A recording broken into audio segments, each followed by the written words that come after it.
Eating foods you feel good about and you trust. Premium meats and cheeses since 1907. Make it special. Make it Mackenzie. The Brady Farkas Show is produced and funded by WDEV and the Radio Vermont Group. We welcome listener feedback. Email your comments to wdev@radiovermont.com. The energy. How does anybody live and drive in Boston every single day? This guy stopped in the middle of the road with his hazard lights on. This guy won't leave. That guy won't let you go. That guy passes in front of you. That guy goes 3 lanes of traffic all in one shot. How does anybody do this? The passion. Look, if the Red Sox aren't going to play Yoshida and Devers as they're about to get swept, then we might as well just give up and go home. The opinions on all your favorite teams. I'm glad that Mac Jones looks better. That's really important. He needs to look better. But if it were a video game, he'd still have an overall rating of 76, and that ain't cutting it. This is the Brady Farkas Show on WDEV AM, FM, and WDEVradio.com.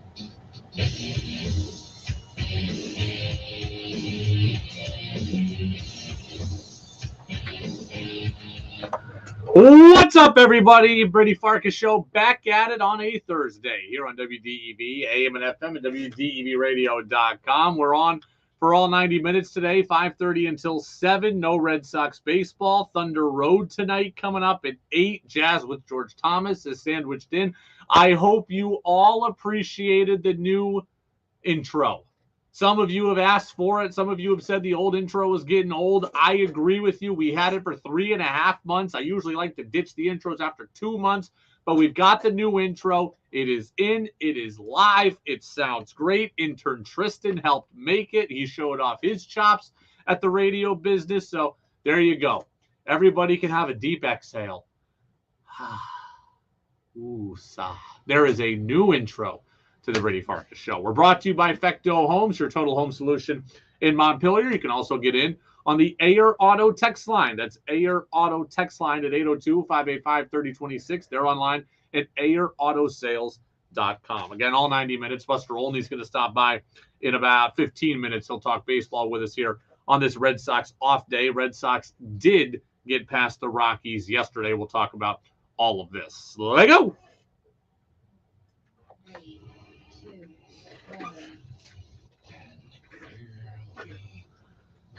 The opening thoughts of the Brady Farkas Show are brought to you by Sticks and Stuff and Swanton Lumber, Vermont's most complete, locally owned home center with locations in Enosburg, Derby, Middlesex, St. Albans, and at Swanton Lumber. Also, Rouse's Point, New York. They're online at sticksandstuff.com. Trust me, we have plenty of sports to get to, but I want to take an informal poll here on the text line. Ayer Auto text line, 802-585-3026. I came back, I told you on Monday, right? We had Monday show. And I told you that I had been in Boston. And when I was in Boston, we went to Quincy Market, and we went to an aquarium, a good aquarium, New England Aquarium, I think it was. And we went to the zoo. And we did a bunch of other things in Boston, too. But those are some of the things that we did. And I made a comment that I don't believe I'd ever been to a zoo before that day when we went was on Sunday. And as I was thinking about it, I was wondering, is that odd? Is that odd? 33 years old, I had never been to the zoo before. I'm taking an informal poll. Is that weird? Like, is the zoo something that is regular that everybody has done and everybody should be doing? And by the time you're 33, you should have experienced it in your life. Or are there other people out there like me who had never been to the zoo? Now, I will qualify it as this. I believe I've never been to the zoo. I may have been to a zoo in like elementary school for a field trip, but I certainly don't remember it. If I did go, it didn't make an impact on me. So I'm going to go with I've never been to a zoo. Is that weird? 802-585-3026. As I take in your answers, let me kind of explain here the situation. And yes, I know Buster's coming up soon. We got plenty of sports, but I was thinking about this and I had to ask the people. You know, you people are the people I get to socialize with in the course of a day. So that's why I like to bring this stuff to you.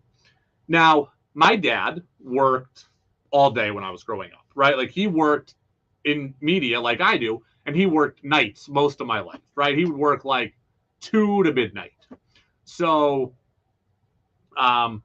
he wasn't around at night a lot, which is fine. He was a great dad, or is a great dad, I should say, but he wasn't around at night a lot. So it wasn't like, so he wasn't going to take me to the zoo, right? So that knocked out one of my parents taking me to the zoo because he just wasn't around.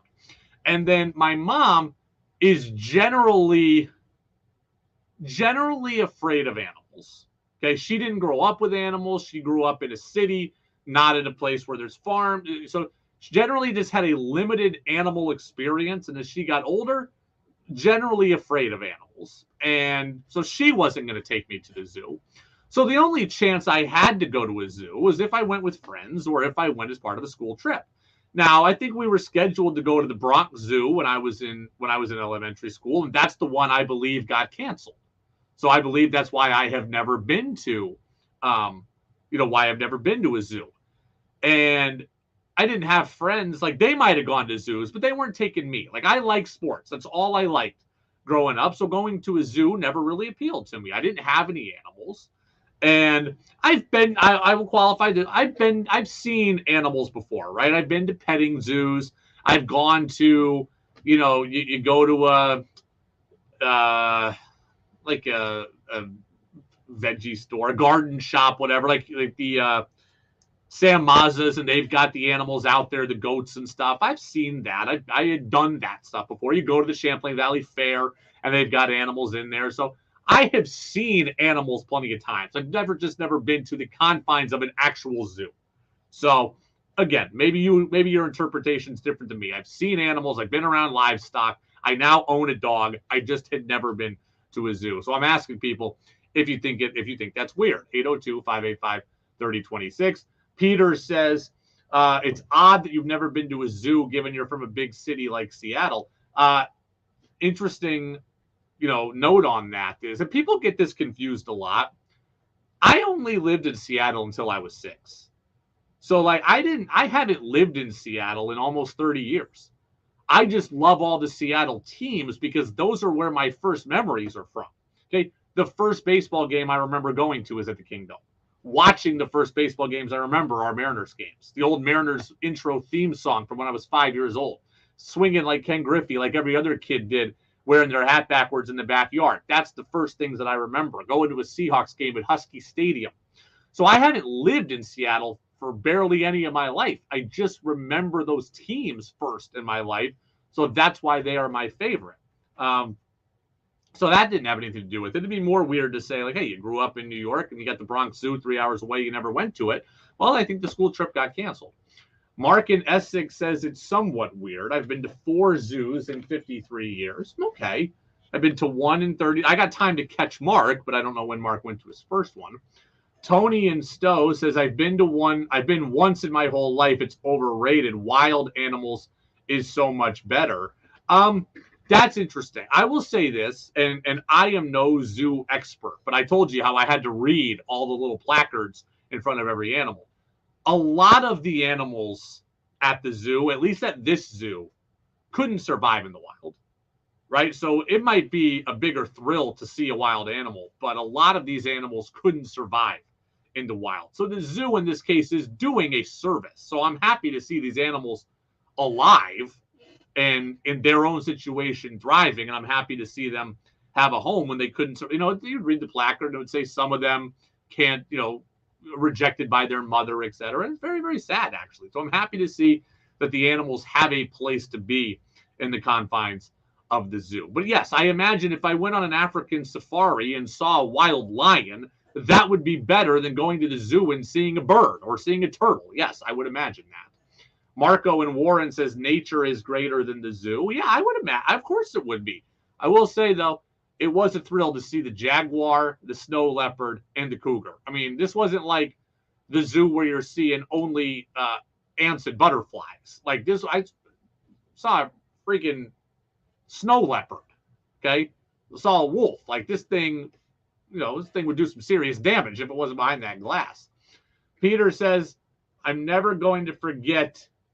I went to the DC Zoo when I was 9 and saw the orangutans throw up over and over again. There were no orangutans at this zoo. There were monkeys though that just hung from this beam the entire time. They're like, they never go on the ground.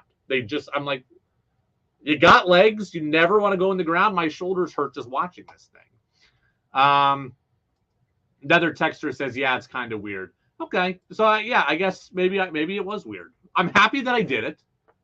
I would do it again, but if once is enough, if once is it, then once is enough. But I'm glad that I went. Then I had a good time, and Jess had a great time too, and that's what matters. But so now I've been to the zoo. I've been to multiple aquariums. I guess pet is the right word. I touched the stingray. They had the stingray tank and shark tank. We're talking tiny rays and tiny sharks, but they would swim around to you, and you could put your hands down and kind of let them rub up against you.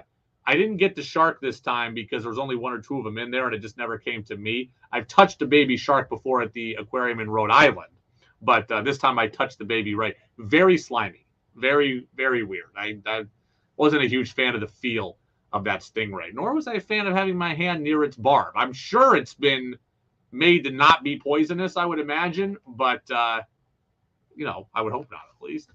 All right, we're going to talk to Buster in a minute, so let's get into this here. Text says, I can't wait to hear how you handle the zoo sports tradition. It's pretty simple. We're talking to Buster in 5 minutes. I want to get a little Red Sox in before we do. Red Sox won yesterday 6-3. Just because in life something works out for you, it doesn't mean that your process was right. I will maintain that the Red Sox made a mistake yesterday not playing Rafael Devers and Masataka Yoshida. I was mad about this yesterday when I left. I'm still frustrated by it today. And I'm going to ask Buster his thoughts on it and find out if he thinks I'm overreacting. But I don't think that I am.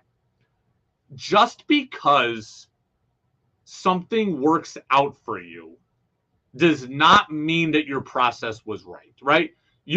I can be a pitcher and I can throw a fastball to a dead red fastball hitter, and I can leave it right down the middle of the plate, and I can get lucky that he swings and misses. Just because I won that battle doesn't mean I did a smart thing.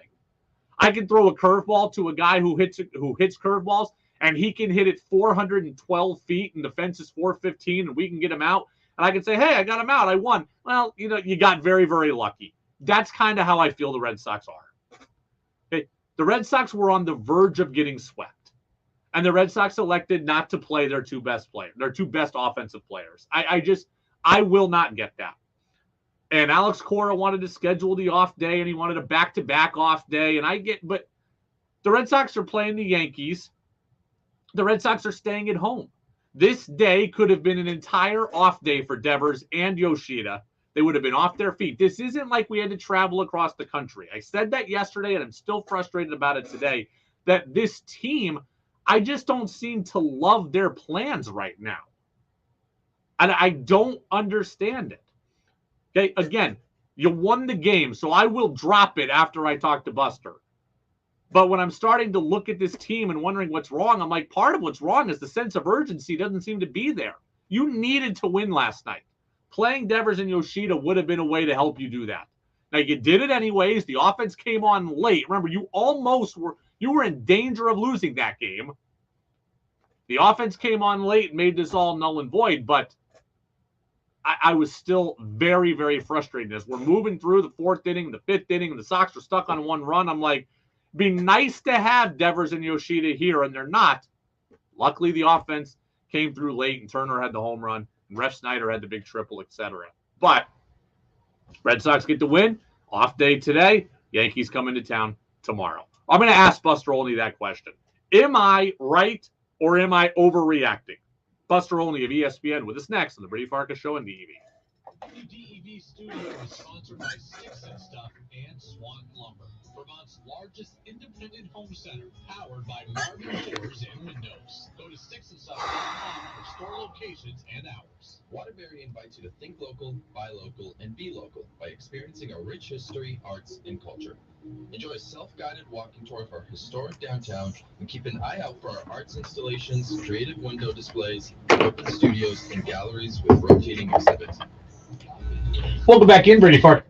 Artifacts and stories from the past. Learn how the community rebounded after the Great Flood of 1927 and again in 2011 after being struck by Tropical Storm Irene. Stowe Street Emporium, a locally owned gift, apparel, and accessory store featuring an abundance of fun, eclectic, and unique pieces. We are open 7 days a week, Monday through Saturday, 11 to 5, and Sundays, 11 to 3. So see you soon at 23 Stowe Street in historic downtown Waterbury. The Wine Vault, an approachable wine shop. We take the snobbery out of wine. With over 1,000 bottles to choose from, we feature the classics of Napa to the funk of Slovenia. The Wine Vault is located on Elm Street in Waterbury, across from Propane. See you at the vault. Local businesses advertise with WDEV because they get results. I've been advertising on WDEV for a number of years now. It's been a really great spot for me to get my name out. We're an excellent partner for our advertising dollars. We jumped at the opportunity and we're so pleased we did. We've experienced incredible results. Interested in advertising on WDEV? Contact us at WDEV@radiovermont.com. Want Brady to hear your opinion on the sports stories of the day? Text in at 802-585-3026. Now it's back to the Brady Farkas Show on WDEV AM, FM, and WDEVradio.com. Welcome back in, Brady Farkas Show here on this Thursday. WDEV, AM and FM, WDEVradio.com. Red Sox win yesterday against the Rockies, avoid the sweep. They're off today, getting ready for a weekend series at Fenway against the New York Yankees. Sox took 2 of 3 from the Yanks and the Bronx last weekend. Buster Olney of ESPN is going to be at Fenway this weekend for Sunday Night Baseball, and he joins us now. Buster, how are you? I'm doing great, Brady. How you doing? I'm doing well as well. I ranted about this yesterday. I need your opinion on it. The Red Sox ended up winning, so it ultimately didn't matter. But it still doesn't mean I think the process was right. I get how Alex Cora views things, and I get that these guys want to have scheduled off days, and they have an off day today so they can get back-to-back off days. But the Red Sox were on the verge of being swept by the awful and irrelevant Colorado Rockies, and they sat Rafael Devers and Masataka Yoshida yesterday. I hated that decision. What do you think of that, Buster? You know, as time goes on, I think my perspective is changing. I do think, much in the same way when you tell a player, look, don't run into an outfield wall, don't dive against the fence because you want to think big picture. You want players to play hard, but you don't want to have them run themselves into the ground. I think that's what teams are doing more and more, and I kind of get it. I'll give you an example. On Sunday, when the Red Sox and the Yankees played the final game of that series at Yankee Stadium, the Yankees sat Giancarlo Stanton because they feel like played 4 days in a row and coming back from injury. Maybe we should handle it because we're looking at the big picture. And I think that's the same way that that Alex looks at things, and it makes sense to me that because the season is so long, there's so many games. We're talking about a season that's still in the middle of June now. I don't think you necessarily place a lot of emphasis on one particular game over the course of 162. You're thinking about the 162, if that makes sense. Red Sox are 1 game under 500. They are, by just definition of their record, they're just average or mediocre. Here is how I view the Red Sox. I look at the roster they put on paper this year, and I think to myself, if everybody played to the back of their baseball card, Red Sox could have a pretty good season like they did in 2021. However, they needed everything to go right for them, and it was kind of a house of cards, and that hasn't all gone right for them. Do you view them the same way as kind of a team that could have been good, but was relying so much on good health and good fortune? Yeah, I agree with you. And, for them to lose Chris Sale, the Chris Sale that we saw, even if we believe that he was, doing max effort throwing, that an injury was inevitable, the fact is that they were a different team when he was going well. And now that he's out, yeah, I think you got to say it's a team that's not close to being competitive, being relevant in terms of, winning the American League East or, potentially making the playoffs. And I think in some respects, it gives them a lot of clarity as we get closer to the trade deadline. Red Sox and High and Bloom both look bad when we see that Nathan Eovaldi's having a great year in Texas, and we see that Michael Wacha is dominating here, at least since May 1st, for the San Diego Padres. Are we supposed to be up in arms that they didn't retain these guys? Are we supposed to attribute it to, hey, luck of the draw, that's what happens, some pitchers have great years and some pitchers don't? Or am I supposed to be thinking that High and Bloom is kind of arrogant to think that he can just keep churning through these mid-level guys and, gave us Corey Kluber this year instead of Wacha or Eovaldi?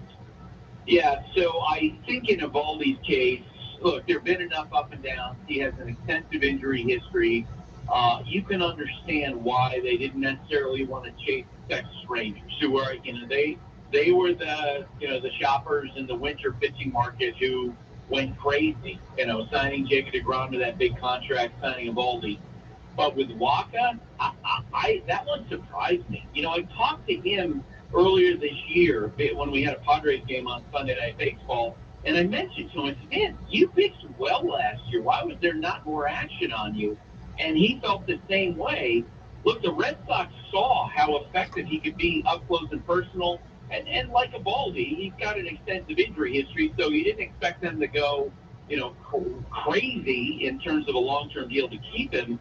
But the final price that he signed for with the San Diego Padres, it doesn't make sense to me that the Red Sox, knowing what they know, seeing what they saw last year, weren't the team that, didn't land him, as opposed to, as you say, Corey Kluber. Buster Olney, ESPN will be insider with us here on the Brady Farkas Show on WDEV, AM and FM at WDEVradio.com. The Red Sox are not necessarily in a position to have to be sellers or have a fire sale yet, but I am curious, what kind of value do you think Kike Hernandez has on the trade market? Because he's not going to play shortstop a lot for this team. I think they value Christian Arroyo at second base, and Story's going to be back, and there's a glut of infielders, and there's a glut of outfielders as well. So he will get some time for the Red Sox, but I think he's got more value to someone else. What kind of market do you think he would have? Yeah, I think it probably would yield the Red Sox a grade B minus prospect, because you're talking about a short-term rental for an acquiring team. And look, he's going to have value because you're talking about someone who, has a reputation for hammering left-handed pitching. He's been a winner. He knows all about October and the pressure of the postseason.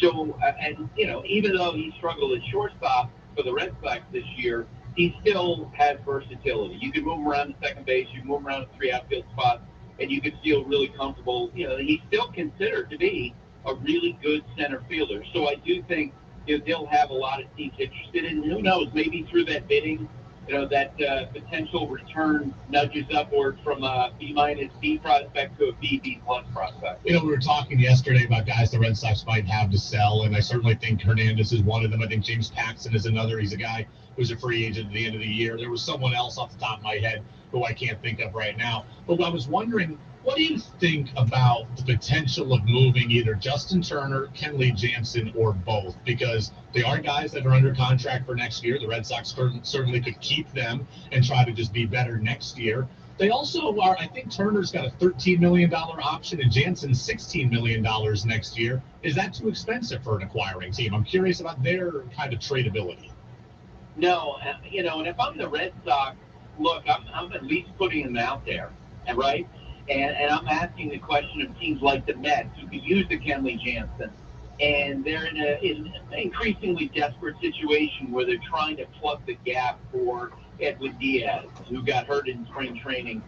Maybe the Mets, because they're trying to win this year, they give you more than you normally would get for Kenley Jansen. I think has such a great reputation that, potentially he would be a guy who's going to get you some return. Is it going to be somebody else's, grade A prospect? No, it's not. And that's just the reality when you're talking about players that old. But I think part of that conversation within the Red Sox organization has to be, very objective, clear-eyed view of how close is this major league team to contending. If you begin to look at 2024 and the pieces they have, how close is that team to the Tampa Bay Rays, the Baltimore Orioles, the Yankees, the Toronto Blue Jays? I think you can make the case that, as you look ahead and you think about players potentially being promoted, they got a long way to go, and that should push them toward, the possibility of trading someone like Kenley Jansen or Turner if you get good value in the market. It's interesting. We're talking about potential deals to be made. What about the person making those deals, Buster? What about Chaim Bloom?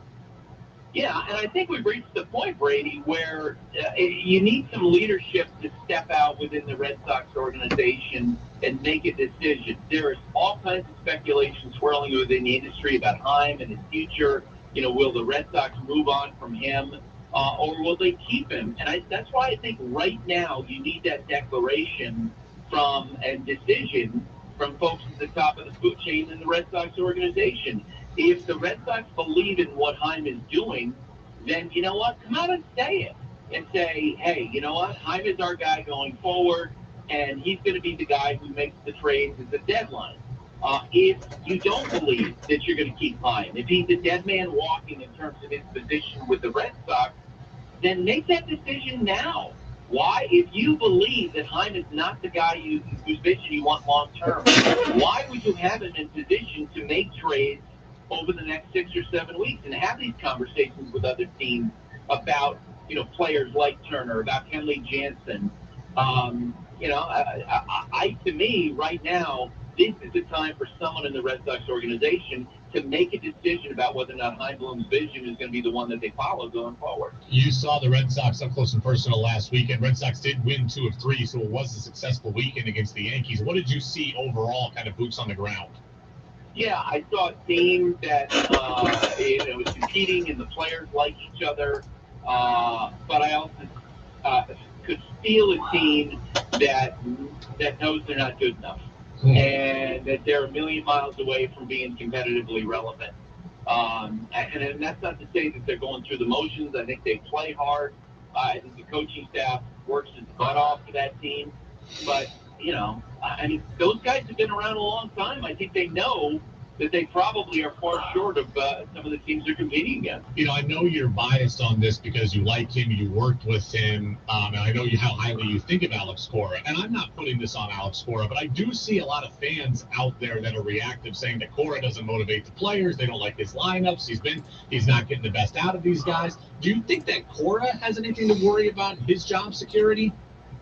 And let's face it, Alex is feeding into that somewhat when he's making statements like he did last week when he said, hey, the defense is bad, and put that on me, I'm the manager. The fact is that if you ask evaluators of other teams about the Red Sox defense, for example, they'll tell you they don't see very many good defenders, guys who objectively are not very good at catching the ball. If you ask folks with other teams about the pitching staff, what you get back is they got a lot of 3, 4s, and 5s in their rotation. That's not necessarily, rotation you're going to win with. And look, I do think Alex Cora is an excellent manager, but you can't make, a beautiful chicken stew out of chicken whatever. Yeah.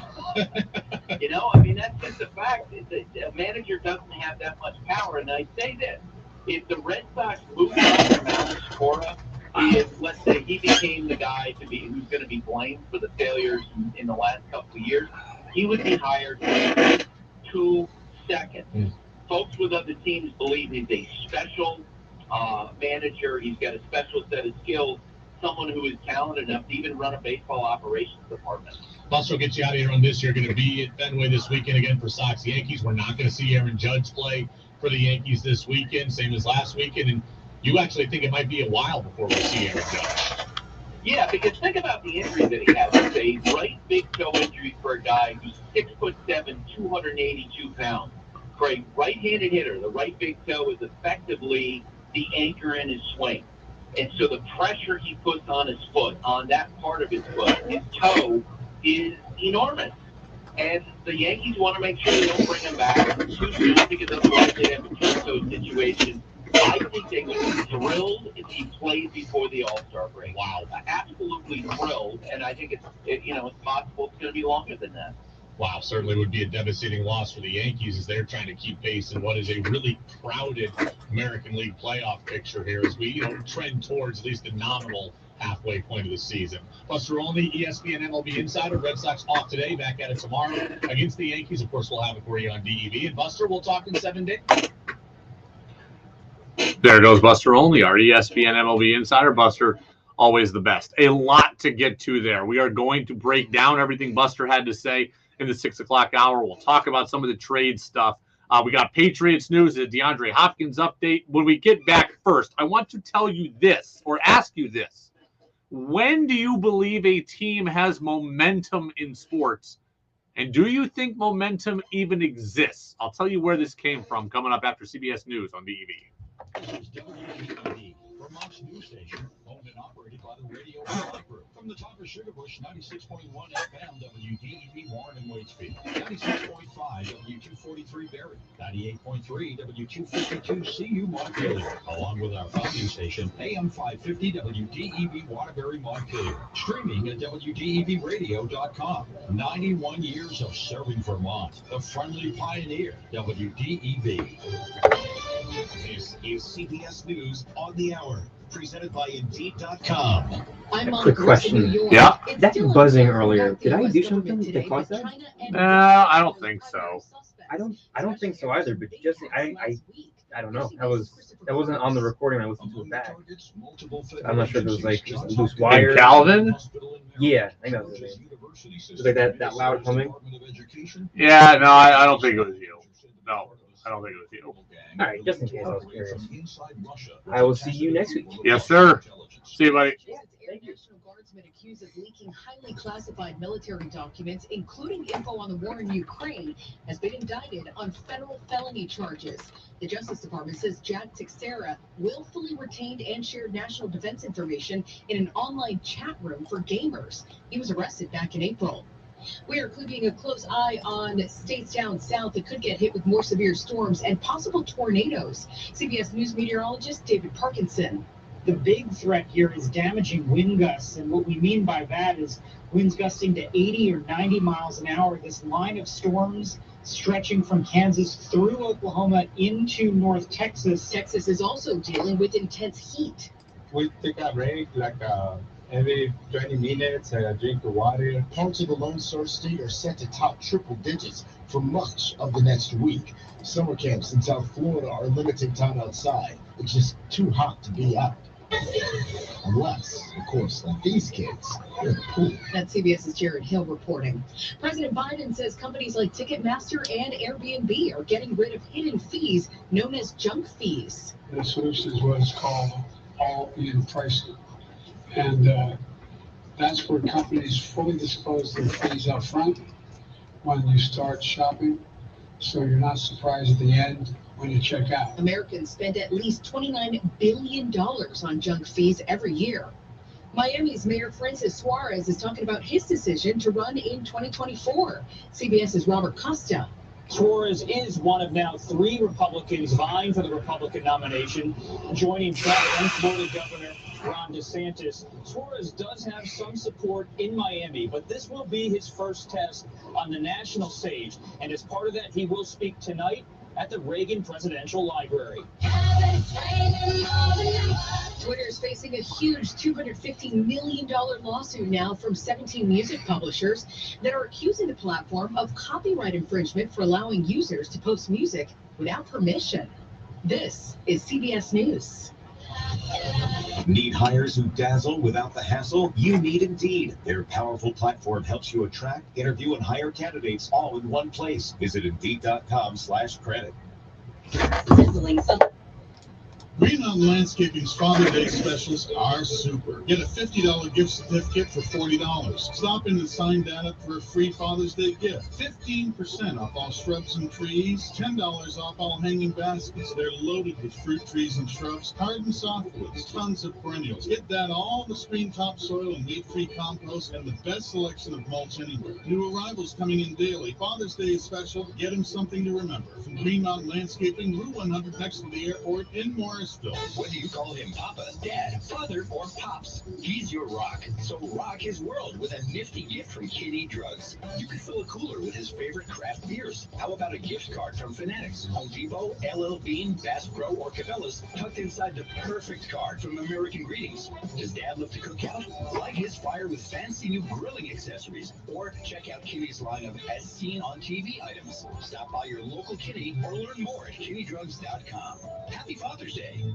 Marvin windows are designed for unprecedented performance and exceptional aesthetics. Marvin's expansive window portfolio has every style you can imagine, all of them crafted with the highest quality material and the ability to mix and match across product lines that allows you to achieve the right form and function for your residential, commercial, and replacement needs. See our Marvin specialist at Sticks and Stuff and Swanton Lumber in Middlesex, St. Albans, Enosburg, Swanton, and Derby, or online at sticksandstuff.com. This is David Goodman. Join me every Wednesday at 1 o'clock for the Vermont Conversation, brought to you by vtdigger.org, Vermont's nonprofit news source. I'll talk with national and local change makers from the worlds of politics, social and racial justice, science, education, and the environment for having an impact on our daily lives. You can also hear the Vermont Conversation at vtdigger.org or sign up for our podcast. Join me and take part in the Vermont Conversation Wednesdays at 1 here on WDEV. The Brady Farkas Show now has an interactive text line, so reach out now at 802-585-3026. Now it's back to the Brady Farkas Show on WDEV AM, FM, and WDEVradio.com.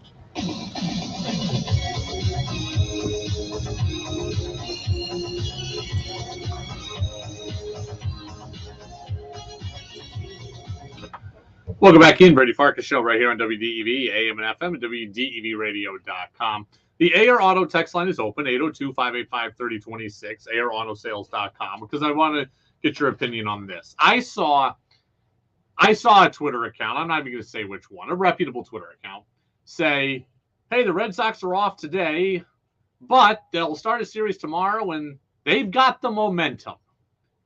And I commented to myself, and I said, if you win one game, you don't have momentum, right? If you win one game, you just have won one game. Now, I do think momentum exists at 2 games in a row. Certainly in 3, right? You're on a 3-game winning streak. I think you have momentum. So I guess my first question to you is do you think you can have momentum after 1 win? Right? Like, am I wrong in that? I think it takes at least 2 to have momentum. I ask you if you think you can have it after 1. And then the other question is simply, do you think momentum exists in sports? We hear the saying momentum is just the next day's starting pitcher. I had CJ up in Burlington message me on Twitter and say, they've done studies. Momentum doesn't exist. If momentum existed, why didn't Miami close out the Celtics after 3-0? Why didn't the Celtics close out Miami in Game 7? I think momentum exists. I absolutely think momentum exists. I think momentum exists within a game, and I think momentum exists in a series. I also think that there are things that can counteract or quickly ruin momentum. Things like pressure, things like nerves, things like expectations. So I think it's a very nuanced conversation, but I absolutely believe that momentum exists. 1,000%, right? You've watched a football game just like I have, right? Team comes out, they get backed up deep in their own territory, right? They receive the punt at the 10-yard line. And then they're backed up in their own territory, and the crowd is loud, and the crowd's into it, and then all of a sudden you get a false start. Now it's 1st and 15 at the 5. Then you want to run out of your, you want to run so you're not out of your own end zone. You get tackled behind the line, and now it's 2nd and 17 at the 3. And then you try to do something and you miss a block and you end up with a safety, or you throw a bad pick, or you get a grounding penalty in the end zone. I think things snowball on you in sports all the time, right? We see it in basketball. Team is up 8 and all of a sudden, boom, it's up 15 and then it's up 22. Team comes back from down 25 and now they're down 18, now they're down 14, now they're down 12, and now all of a sudden the other team's playing tight and you've got the momentum. I believe that entirely. I think momentum exists in baseball, right? You flood the bases with traffic, and now all of a sudden the guy's a little nervous. He's a little tight. Now there's a wild pitch, and now in air.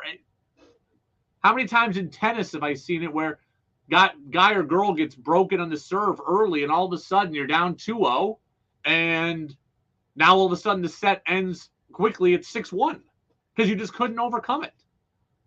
So don't tell me that momentum doesn't exist. Sure, there might be sports like basketball or hockey or football where you have an intermission or a halftime period that can break up something where you can adjust so maybe momentum can get halted, right? Momentum, positive or negative, can kind of come at you nonstop in tennis or in golf, whether you don't have that, or in baseball.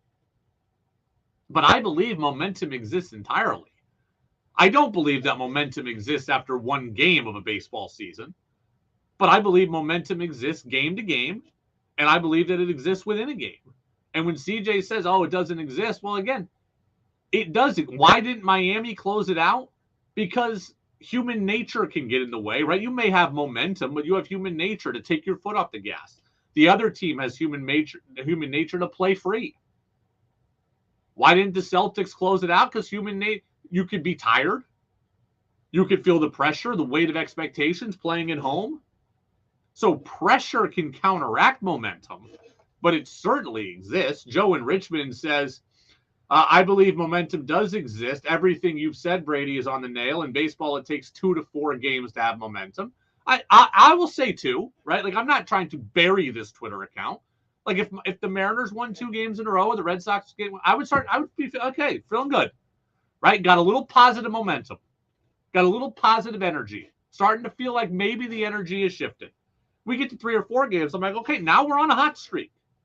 Maybe momentum is 2 games, 3 games is a streak, and 4 is a hot streak. 5 is like, whoa, we're rolling. But to sit here, I have seen too many tennis matches go 6-1, 6-0 to not think momentum exists. I have seen too many goalies give up goals and go in the tank to think that negative momentum doesn't exist. I've seen too many people miss free throws over and over again, or miss kicks, to think that things like pressure and mental blockades don't get to you. So there you go. I think momentum does exist.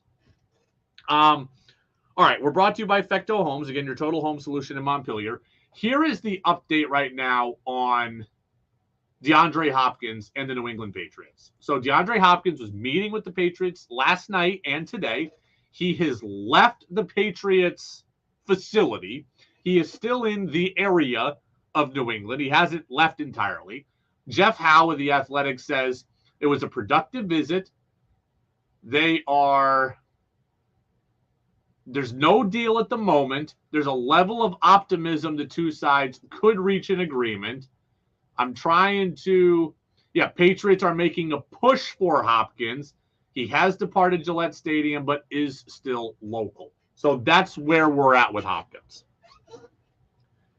If I am the Patriots, as I've said over and over again, they need to find a way to make this happen. DeAndre Hopkins may not be a difference maker for them in terms of all of a sudden becoming a Super Bowl favorite. But DeAndre Hopkins is a difference maker for them in terms of being relevant and a chance to win in the division.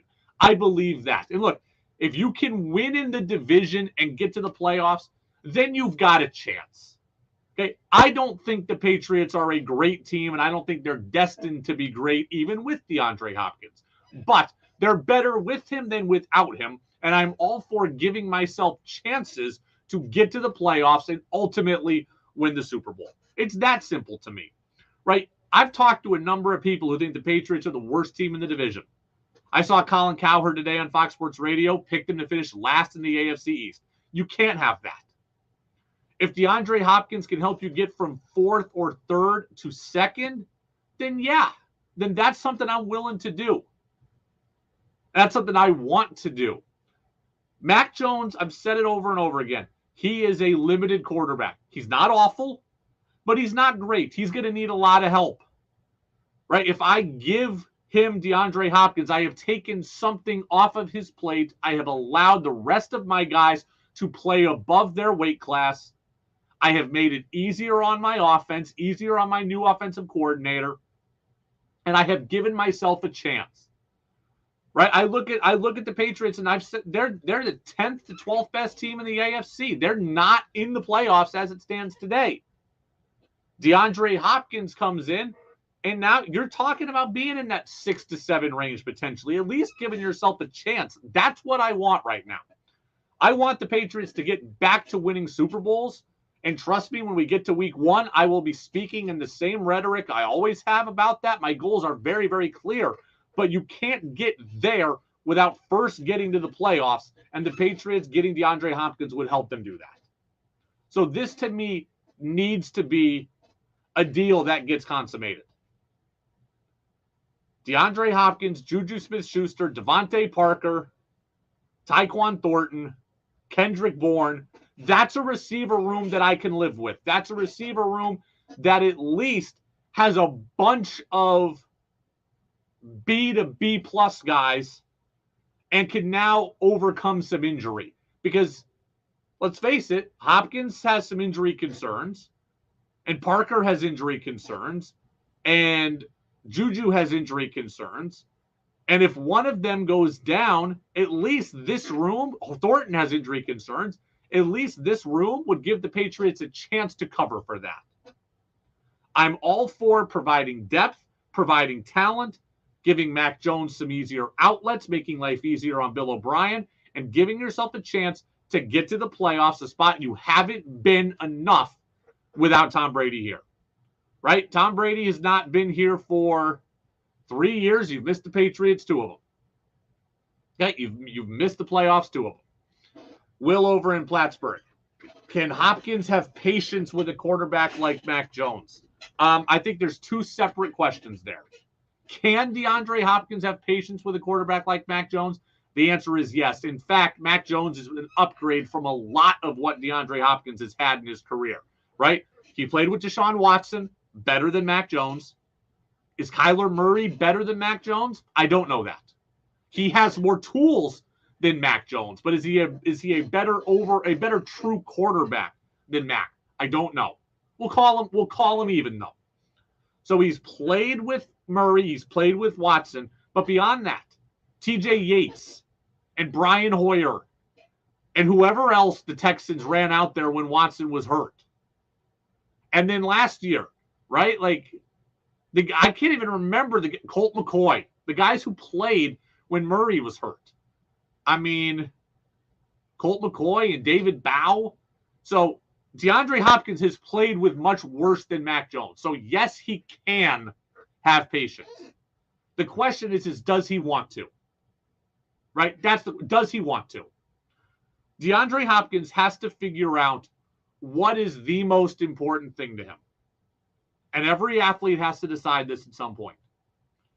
The big offers are not there for DeAndre Hopkins right now. They haven't been, right? He's met with the Tennessee Titans and he's met with the Patriots, 2 teams that we think are kind of largely in the same spot in the AFC, right? 2 teams that are somewhere between slightly below average to slightly above. He's only met with those 2 teams. He didn't end up meeting with Buffalo. He hasn't met with Kansas City. So the big offers aren't there. So what is DeAndre Hopkins looking for?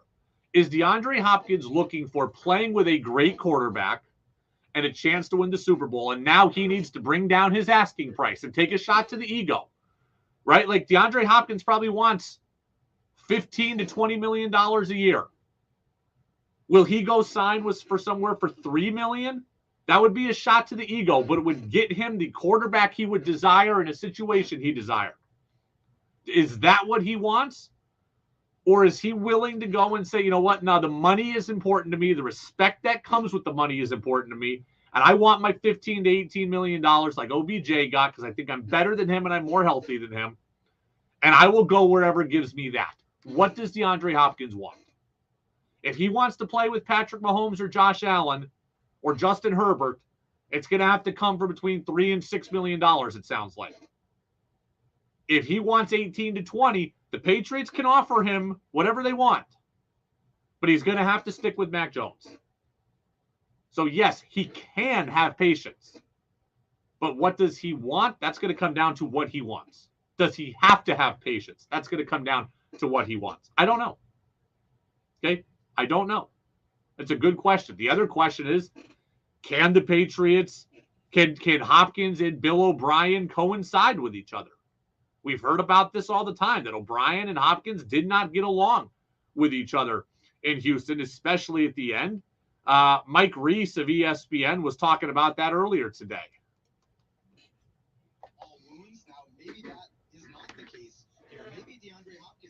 comes in here today and realizes, yeah, like, I don't want to do it again. And that's entirely possible. And I think that's what this visit is sort of, I don't want to say it's all about, but it's part of what it's about. Let me come in and see if after 3 years, removed from playing for Bill O'Brien or even considering what it would be like to play for Bill Belichick, let me see if I'm in a different place now.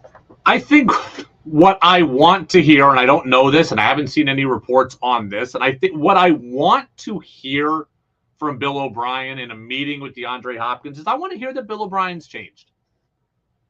Right? I am doing this is total speculation on my part, but it was pretty easy for me to read the tea leaves. Bill O'Brien's in Houston. He was the head coach, right? He was the head coach. That comes with a degree of power and a degree of arrogance, or at least it could. He was also the general manager. He was in total control of everything. Another degree of power, another degree of arrogance. He was closer to have been with Belichick. He had been at Penn State where he had run the whole program.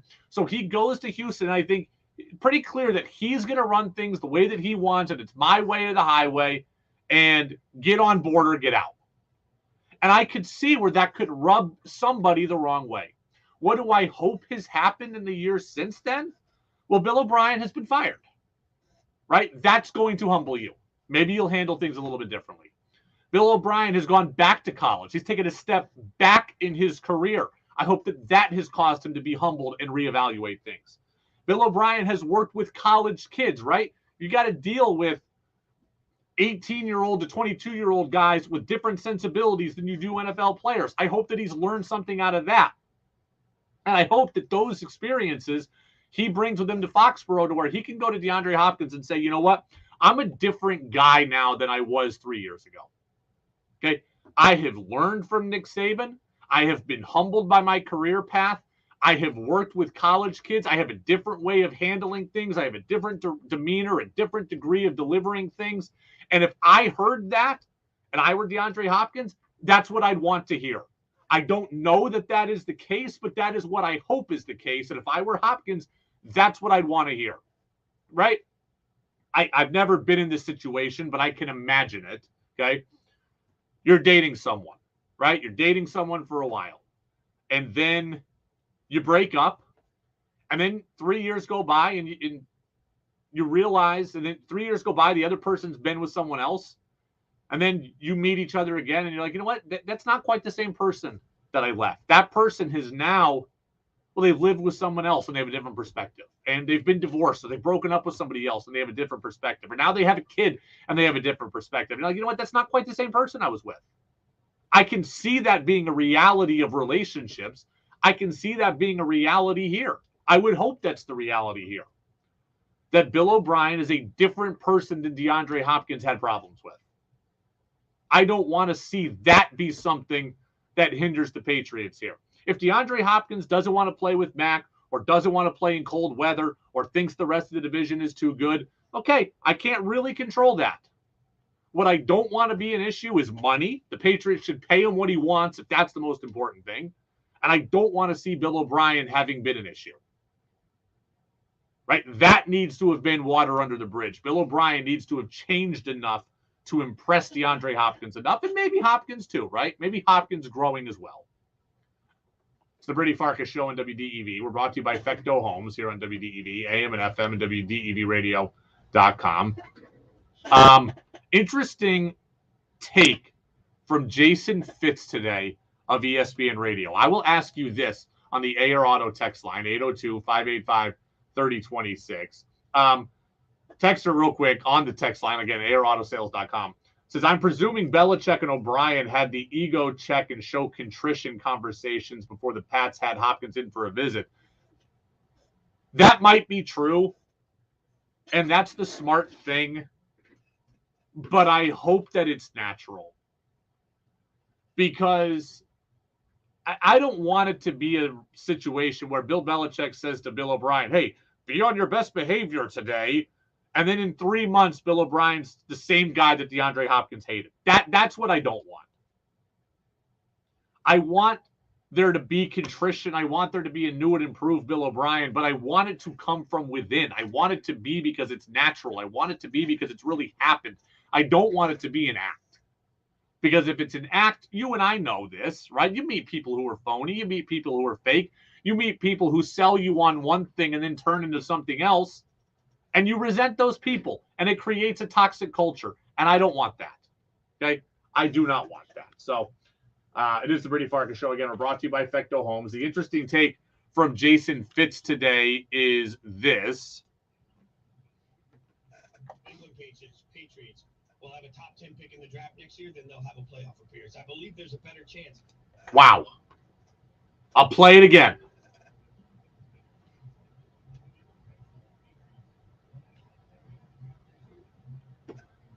(802-585-3026). What do you think is more realistic? Are the Patriots closer to a top 10 pick in the draft, or are the Patriots closer to a playoff berth? This is right now. This is not with DeAndre Hopkins. This is right now as we stand today. Are the Patriots closer to a top 10 pick, or are they closer to a playoff appearance? 802-585-3026. It is close, right? It's kind of the nature of it, right? The Patriots picked 13th this year. No, they picked 13th, I think, but they traded back to 17th. So it is close, right? Patriots were at. I think the Patriots are closer to a playoff appearance. Okay? I think the Patriots are closer to a playoff appearance. I'm trying to pull up the 2023 draft order here so I can look at the records. I think as we stand right now, the Patriots are between a 7-9 win team, similar to what I saw them last year, right? Bill O'Brien's there. That should help. Mac Jones is better, I would hope. It certainly is a better situation with Bill O'Brien. I like, Juju. They're kind of the same there at wide receiver. I like Stevenson. The defense has gotten better. I like what they did in the draft. So I think the Patriots are between a 7 and a 9 win team again.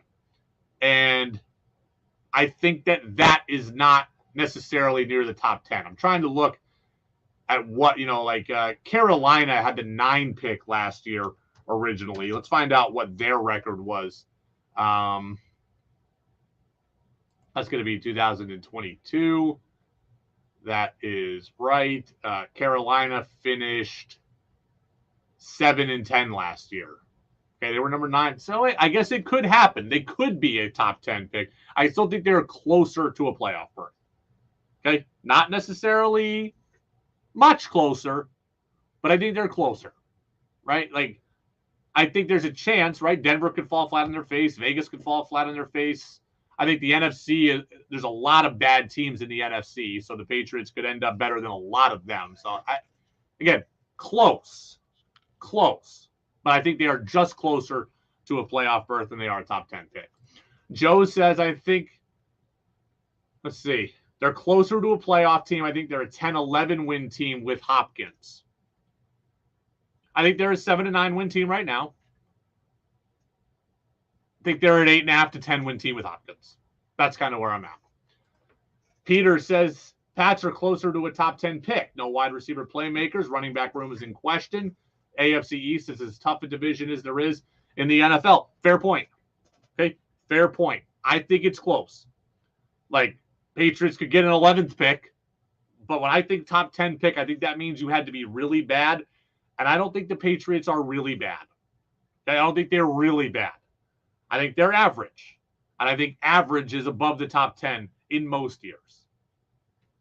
All right. Buster Olney was on with us in the last hour talking baseball on the Red Sox. Buster was great. Buster said something that he is exactly right about. The Red Sox need to make a really big decision, and they need to make it really soon. I'll tell you what that is next on the Brady Farkas Show, brought to you by Fecto Homes on DEV. Customer satisfaction has been the mission at Sticks and Stuff. We're in our Six location in Rouse's Point, New York, providing you with the same top quality products and reliable service that Sticks and Stuff and Swanson Lumber are known for. For all your projects, big or small, Sticks and Stuff has got you covered. Visit any one of the 6 Sticks and Stuff locations in Middlesex, St. Albans, Enosburg, Swanson, and Derby, and now Rouse's Point, New York. Or shop anytime online at www.sticksandstuff.com. Bundling and saving with Geico is an easy choice, so you're free to ponder life's big questions, like what's the best animal in the world if not humans? I'd strongly consider ducks to be somewhere up there on the list. Think about it. Ducks can swim, ducks can fly, and ducks can walk on land. They have access to all terrains. They are the ultimate animal. And they wiggle their butts when they walk, which is funny. Yeah, ducks are awesome. End of story. Bundling and saving with Geico. It's an easy choice. At Lowe's, we're always bringing pros more ways to save. Right now, buy a Flex stackable tool storage system for just $249. That's $50 in total savings. Plus, earn up to 2 times the bonus points per dollar when you buy select Flex tools. Shop in-store or online for deals you can't beat. Because Lowe's knows savings. Lowe's knows pros. Valid 6/8/6/21 while supplies last. U.S. only. Bonus points calculated for taxes and fees after applicable discounts and valid through 6/30. Subject to change. Green Mountain Landscaping's Father Day specials are super. Get a $50 gift certificate for $40. Stop in and sign data for a free Father's Day gift. 15% off all shrubs and trees. $10 off all hanging baskets. They're loaded with fruit trees and shrubs, hard and softwoods, tons of perennials. Get that all the screen topsoil and weed-free compost and the best selection of mulch anywhere. New arrivals coming in daily. Father's Day is special. Get them something to remember. From Green Mountain Landscaping, Route 100 next to the airport in Morris. It's least for less time at Lamoille Valley Ford, right, kid? That's spot on, Dan. After a huge May where our customers took advantage of aggressive lease offers from the manufacturer, at Lamoille Valley Ford, we're still leasing for less. It's my job to keep you informed of the vehicle market, and I'm telling you, it's the best time in years to get a deal. And that's what we're ready to do at Lamoille Valley Ford. Check this out. Right now, with just $3,900 cash or trade down plus fees, returning lessees can get a low mileage 2-year lease on a brand new 2023 F-150 STX Super Cab for just $399 per month. And folks, our inventory at Lamoille Valley Ford is huge and growing daily. It's safe to say the chip shortage from last year is in the rearview mirror, and take it from me, our lot at Lamoille Valley Ford is full, with more inventory today than any time in the last 3 years, and we're making deals. Woo! So drive for $14, $15, or $16 and lease for less at Lamoille Valley Ford, and spread the word, folks. At Lamoille Valley Ford, we know price matters. For some people, all they need to know about weather is the high temperature for the day. But if you're one of those people who really wants to understand the hows and whys of weather, especially here in the Green Mountain State, then Roger Hill's Weather Classroom podcast is for you. Some of the topics I'll explore are the types of precipitation, global temperature averages, and tropical cyclones. Roger Hill's Weather Classroom podcast is available at WDEVradio.com, Apple and Google Podcasts, Spotify, and Amazon Music. Think you know sports better than Brady does? Text in with your thoughts at 802-585-3026. Now it's back to the Brady Farkas Show on WDEV AM, FM, and WDEVradio.com.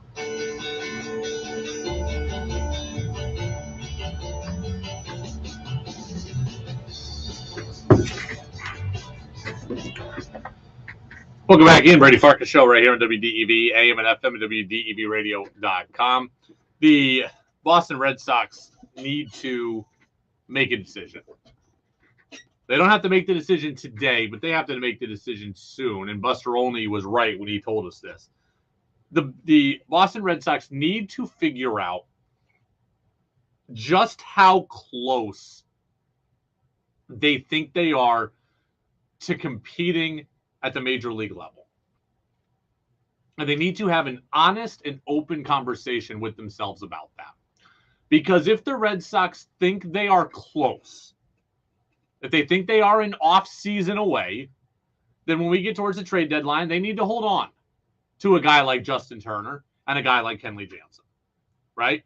If they think they are further away, then they need to trade those guys.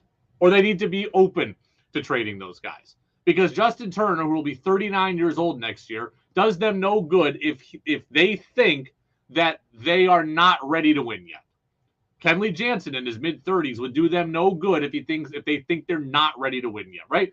It's an easy call to trade Kike Hernandez. If you're out of it, it's an easy call to trade Kike Hernandez, right? Free agent, versatile, not really playing for you, affordable money, and go get something back for him, right? That's a no-brainer. Adam Duvall is the same way.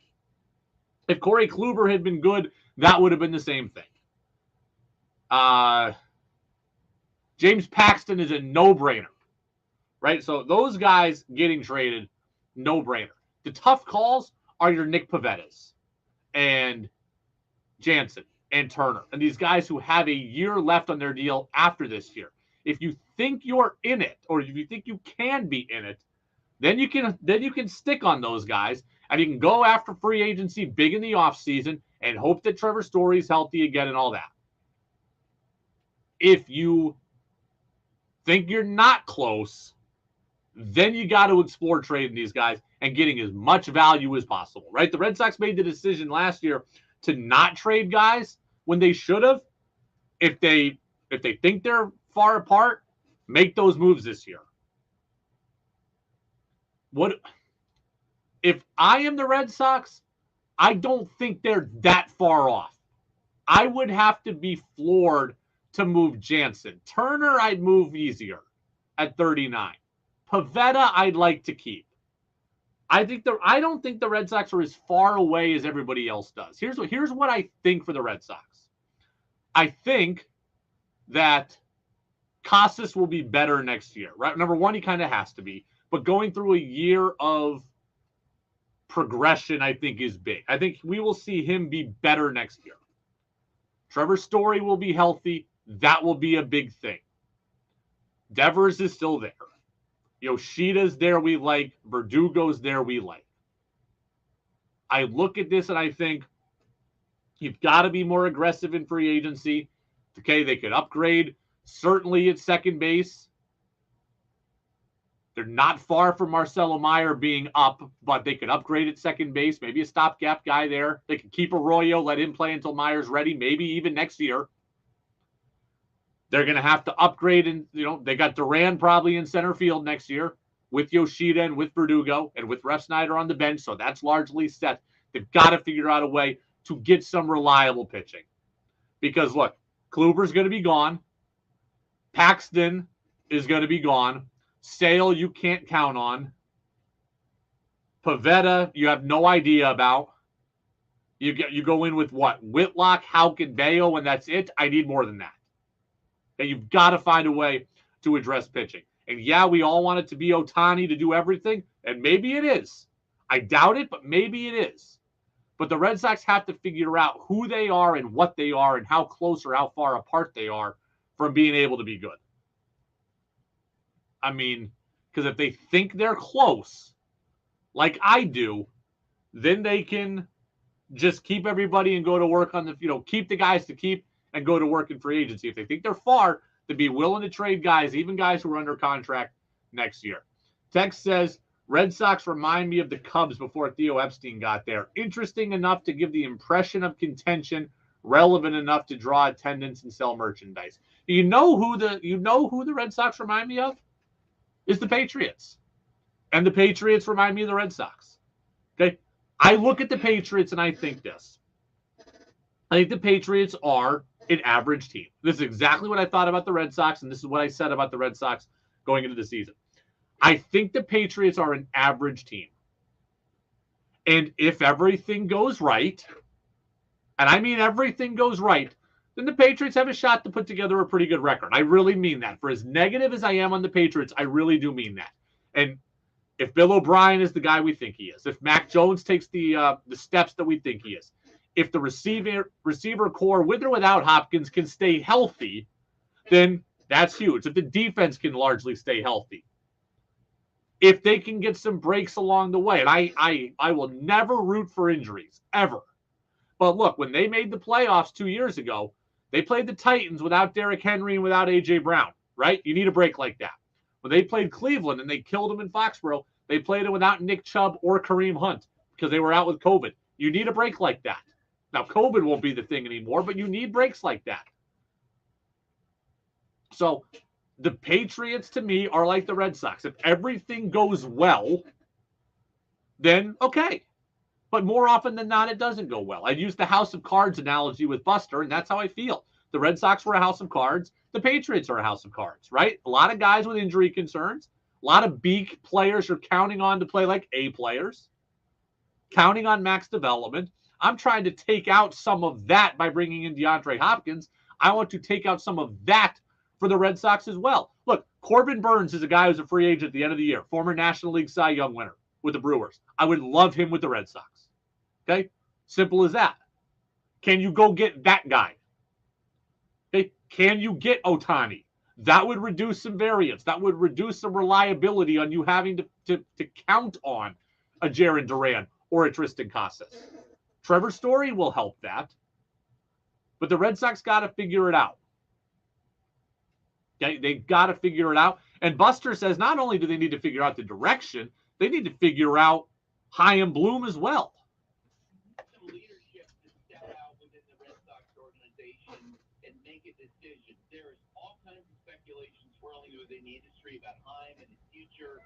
Will the Red Sox move on from him, or will they keep him? And that's why I think right now you need that declaration from and decision from folks at the top of the food chain in the Red Sox organization.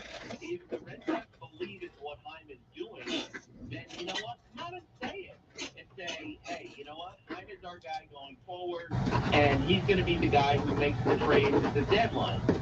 If you don't believe that you're going to keep Chaim, if he's a dead man walking in terms of his position with the Red Sox, then make that decision now. Yeah, Buster is right about that. And I when he said it, I didn't necessarily agree with it when he said it in real time, but listening to it now, an hour later or close to an hour later, I agree with him. We need to get something publicly from the team, from ownership, on Chaim Bloom. Because Buster's right. You're coming up to a really big trade deadline here, right? Like, one of two things is going to happen.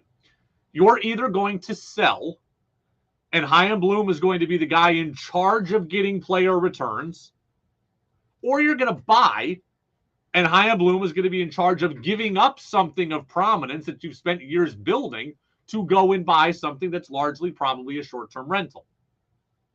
So you want to know that Chaim Bloom is on solid ground before you allow him to do those things. Those are organizational altering moves, right? The prospects you would get for a Paxton or a Kike or a Adam Duvall, those are organizational altering moves. If you trade Jansen, if you trade Turner, organizational altering move. You've got to have full faith in Chaim Bloom that he's the guy to execute those moves. And conversely, if you're going to go buy and give up something at your minor league system, you got to trust that Chaim Bloom is buying the right guys and is selling the right guys. That is important. Buster's right about that. Not to mention this. We are in the draft, right? We are in draft mode. The thing about it is the draft used to be like now. Now the draft is around the All-Star break. So Chaim Bloom is not only leading the trade deadline, Chaim Bloom is leading the draft. And I understand that most Major League fans don't follow the draft because the draft feels so far away, because the players are so far away from the majors, 3, 4, 5 years away. But it's a big deal. Chaim Bloom running your draft room is a big deal. Okay? Being the guy who makes your first-round pick, your second-round pick, your third-round pick, these are organizational altering moves. If you don't think that he's the guy to do that, you better make the decision quickly and get somebody in there who you think is. Now, I think the Red Sox are in between a little bit of a rock and a hard place. I think Bloom has done a good job drafting, I should say, right? Like, we like Nick York. We like Marcelo Meyer. What we don't know about is his ability at the trade deadline, his decision-making at the trade deadline. But Buster's right. The Red Sox do need to come out and have a declaration that we believe in what Bloom is. Because the last thing you want to do is let Bloom run the deadline and let Bloom run the draft and then can him right when the season ends. That's the last thing you want. Okay? That's not good for anybody. Texter says the MLB draft is awesome.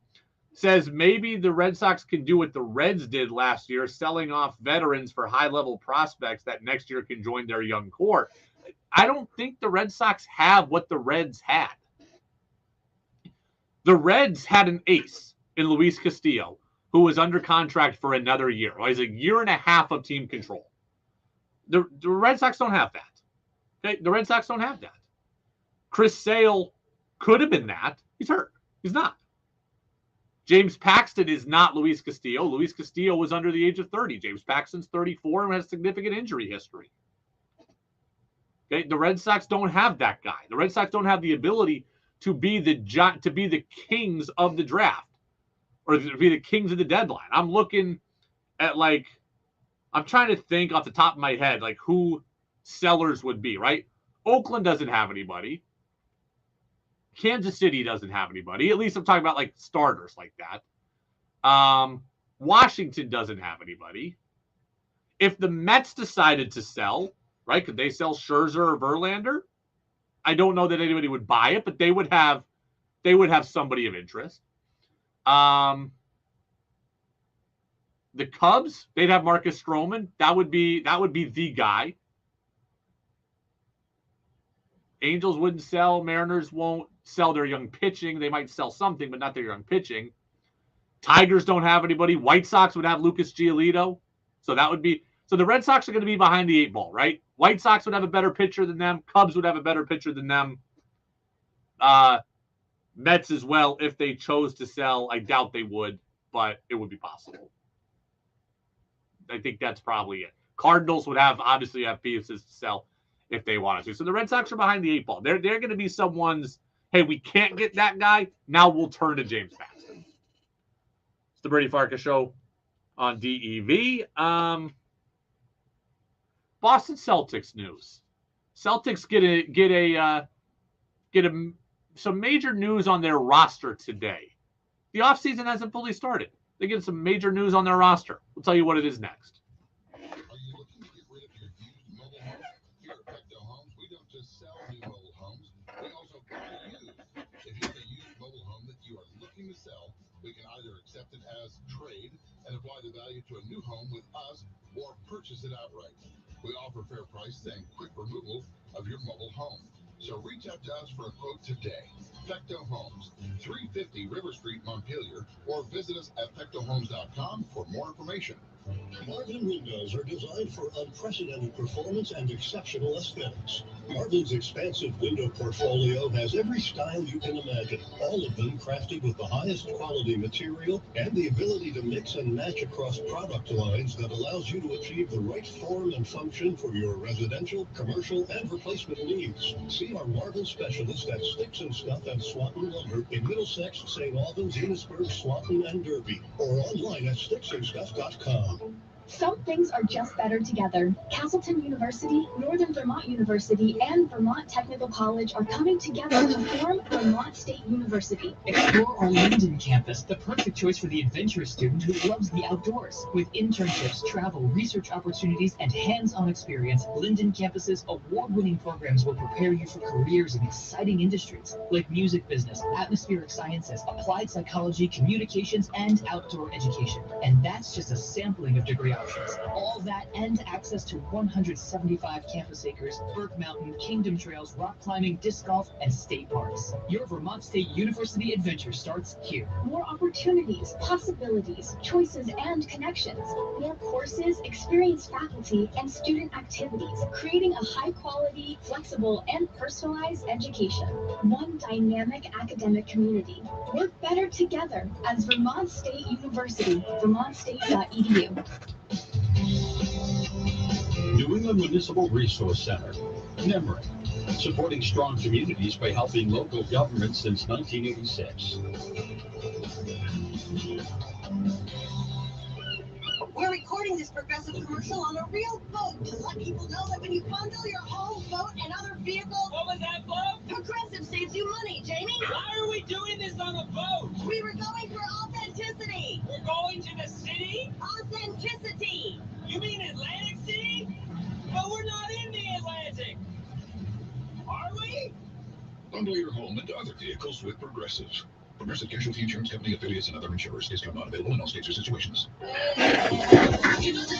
It's Macy's Father's Day sale. Take an extra 25% off great gifts for every dad with your coupon or Macy's card. Or shop Father's Day specials, like 40 to 50% off classic styles from INC, Alfani, and more. 25 to 40% off activewear essentials from Adidas, Reebok, and more. And 40% off designer watches to update his look. Give love, give style. Now at Macy's. Savings off regular selling clearance prices. Exclusions apply. Your chance to be part of the show is on the text line at 802-585-3026. Now it's back to the Brady Farkas Show on WDEV AM, FM, and WDEVradio.com.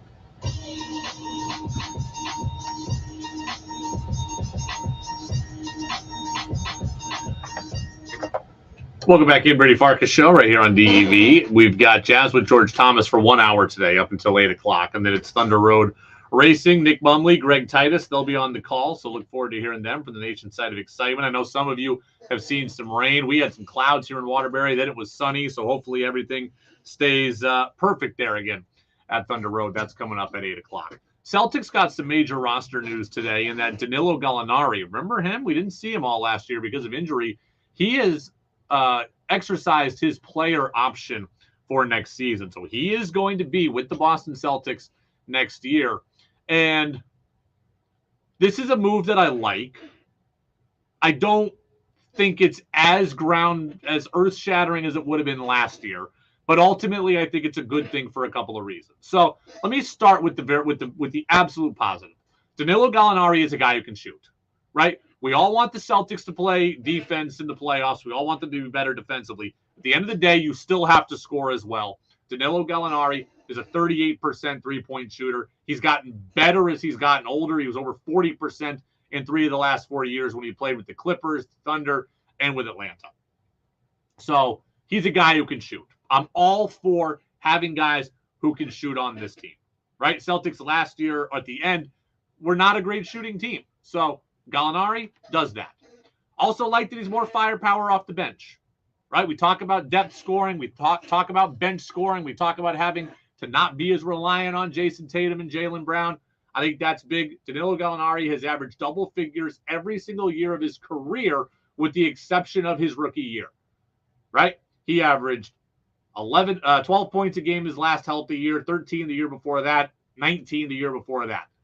He doesn't need to score 19 a game on this team, but he can give you 10 to 12, right? So as we start talking about next year, assuming Jaylen Brown is here, Jaylen Brown and Jason Tatum, they're going to be the constants. And then Malcolm Brogdon, Marcus Smart, Derek White, Rob Williams, now Gallinari, all guys that can give you double figures. And if you have as more guys as possible that can give you double figures, that's a good thing. I also like that he can take some minutes off of other guys' plates. I don't think that Danilo Gallinari at 34 years old, coming off ACL surgery, I don't think he's going to be a 28 a minute a game player, right? He played 25 minutes a game his last year in Atlanta. I think he plays less than that in Boston.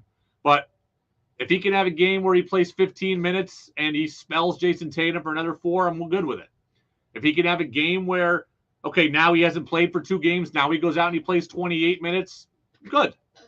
If they do load management with somebody, it's another guy who can score and play. So ultimately, I think this is a good move. I'm all in favor of having good players, and Gallinari is a good player who's a good shooter, who has experience, who's been in the playoffs. Where do I think this is a negative? It's not so much a negative. I just don't think that Gallinari helps you win the title. He's 34. He's not very athletic. He's not a defender. Like, come playoff time, I think he'll be anchored to the bench. Can he help you in the regular season, alleviate stress and alleviate guys' minutes and help you steal a game here or there? Absolutely. And I'm all for that. But I don't think he's helping this team win the title. He's not that kind of player. We saw what playoff basketball was like. Gallinari's not it. Gallinari is regular season basketball. And look, there's 82 of those games. Those are important too, even though we think they're not. So if he can help you win some of the 82 and help keep the pressure off your guys in the 82, then it's a good thing. But looking at him as some get me over the hump savior, it's not that.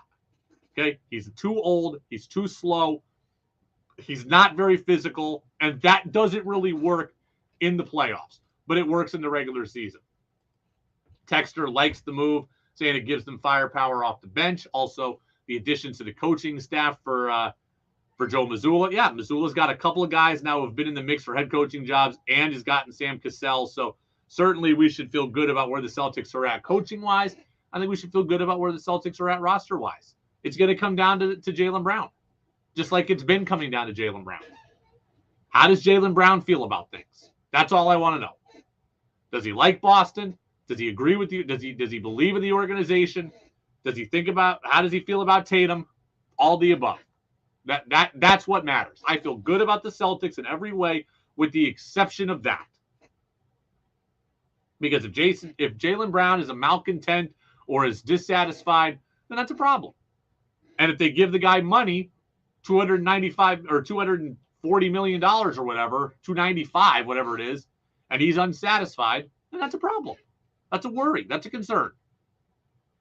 We'll see what happens. But Gallinari coming back, I believe, is a good thing ultimately. No update yet on the DeAndre Hopkins story. Again, let's see if Jeff Howe has put out anything. No, still as of 55 minutes ago, they have made a push for Hopkins. He's departed Gillette Stadium, but is still local. So, or was still local at that time. I know he took a picture and put it on social media with Matthew Judon. That leads me to believe that at least it was going reasonably well, right? Like, you don't take pictures and put them on social media about your visit if you thought it was awful. So, hey, that's got to be some good news. Reminder, tomorrow we are on for just 40 minutes. So we are on from 5:30 until 6:10. We'll get you ready for Red Sox and Yankees. How about Buster saying that Aaron Judge might be out until the All-Star break? Maybe more. I mean, that is huge. The Yankees are, this is a grind. This is a dogfight when we talk about the AL playoff picture. Okay, you're talking about all five teams in your division. Talking about 4 teams in the AL West. I mean, you're battling it out there with 9 teams, right? 9 teams are battling for the playoffs with you. It is not going to be easy for the Yankees to be one of those, to be one of those top 6. It is going to be very, very difficult. And without Aaron Judge for a large portion of the time, it gets even tougher. Thanks to everybody who got in on the Ayer Auto text line, AyerAutoSales.com. Again, they're located there on North Main Street in Barrie. I went in there the other day. It was a really, really cool facility, and I got to see the goings-on there behind the scenes and learned that they go the extra mile for their customer, right? The extra mile for their customer when it comes to taking care of them collision-wise, when it comes to taking care of them sales-wise. They're not just out to make a buck. They're out to create relationships, and that sounds corny, but that's true. That's good business. That's AyerAutoSales.com. Jazz with George Thomas is coming up next, then Thunder Road. They'll race there beginning at 8 o'clock. Greg Titus, Nick Bumley on the call here on WDEV, your racing station. Go download the Brady Farkas Show podcast, everybody. The president of Green Mountain Solar. So that can be a great investment